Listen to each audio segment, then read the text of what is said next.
talk about MLP. Killer weekend, great event. Steve Kuhn did a tremendous job with putting on that event, and lots of different brands there. I thought the camera production and the TV coverage, or just the general video production, was very high level. I've never seen a camera on a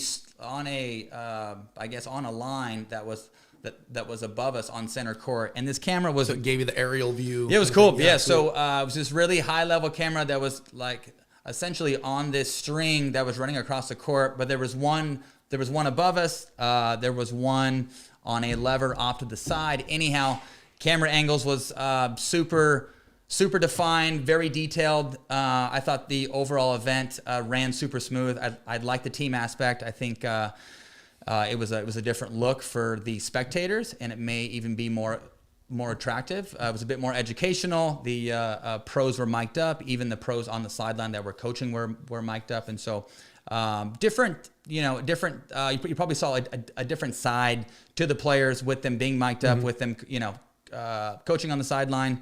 And I thought overall for pickleball, I thought it was a different spin, and the overall team format I thought played very well. And there were certain players that totally shined in that team setting. No, I mean, Lee Whitwell's one. Yeah, I mean, obviously I wasn't there, but just kind of playing the spectator role, I'll say that it was the most fun I had watching pro pickleball. Right. I think it's a pretty natural marriage, that team dynamic, like you referenced, for pickleball, which is such a social sport. And then having the pros mic'd up and kind of hearing what goes on in the huddle a little bit. Yeah. I think that was the first time for a lot of people. So the energy, the format. Tell me, what did you think, of the singles as a tiebreaker, and that, occasionally gender would go against each other, guy against gal? Let's just say our team was brutally wrong. We had thought on paper we would crush in singles. So did I.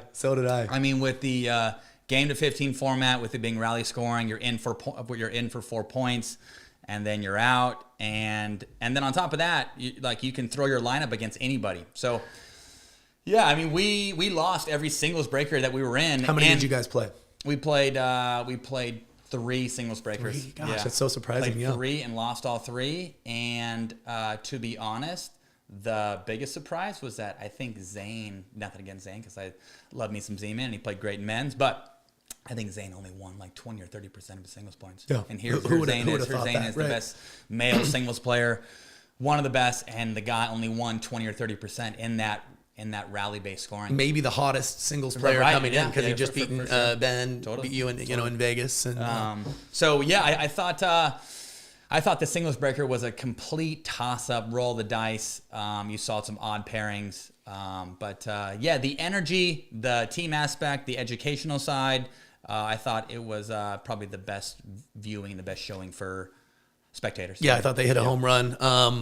Lee Whitwell stood out as, just a human highlight reel. She was a human highlight reel. I mean, my gosh, she passed Deckel 3 or 4 times in a row off her back foot, like never played singles at all. But so that's what's cool too, right? Like you see certain players shine in this light, and especially for her to shine in the singles breaker for a gal who's in her 40s. Yeah.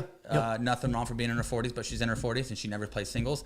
And I think she won, over half her singles points, and over half of those were against guys. Against top level guys. So nobody. That little element was pretty cool. Nobody would have bet on that, and so in that moment, she can't do it again, and then she'd come up with another amazing shot. Right. It just shows, like, in a small sample size, on that stage with that kind of energy, anything can happen. And I think that's what makes it so exciting to watch. Exactly. But the overall venue, pretty cool. You drive in and there's water towers everywhere. All the water towers are all decked out in art. And it's at a water bottling factory. So the kind of in the middle of nowhere. Yeah. You fly into Austin, you drive 30 minutes down to this area called Dripping Springs. I believe the population of that town is like 5,000 people.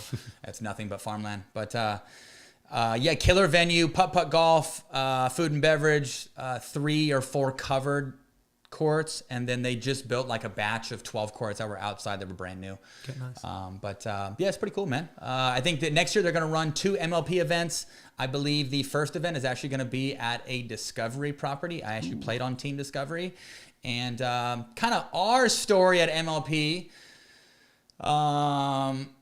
So we ended up winning our first 3 matches, and we swept everybody. And you guys had a big point differential too. Yeah, Like you were sitting pretty for a little bit. We're just destroying everybody. So first day we swept. The second day we swept our first match, and then we played Ben's team that night. Ended up losing to Ben's team. And then we played the next day.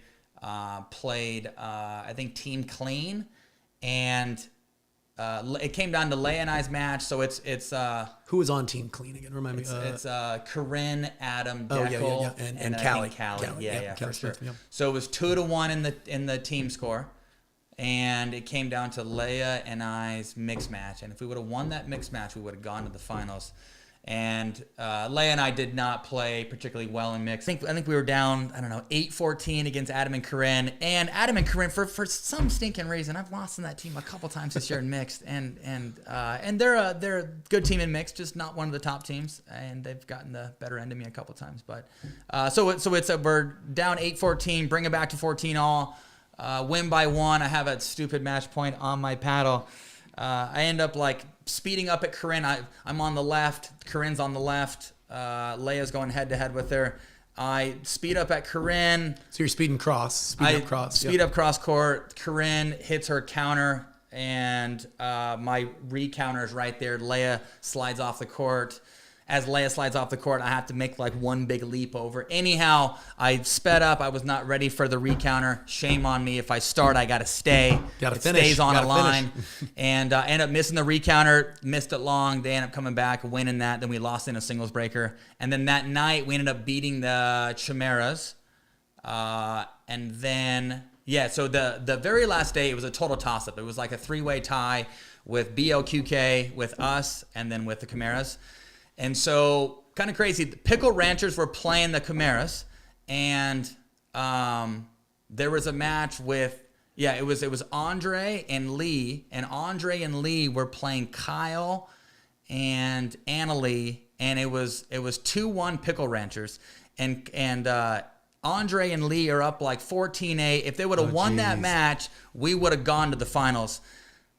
Lee's playing her daughter. For some reason, they end up coming back, and they had 6 match points. They end up losing that match, and so it goes into a breaker. And then in the breaker, Riley, who has some history with Anna Lee, it's 14-all in the breaker. Riley's serving, and the match is on his paddle, and Riley ends up losing the point. The Chimeras end up coming back and winning. So basically, we had 3 matches where we had chances to go to the finals, and we lost all 3 matches. Crazy. Yeah, no. It was so close. But and I'd picked just on paper, a lot of teams had a chance, but I thought that you and Ben's team, the BLQK, were to me the top 2 favorites. So credit to the Chimeras, who a lot of people put as a 6th or 7th team best on paper, and they really stepped it up. Lee Whitwell had herself a little weekend.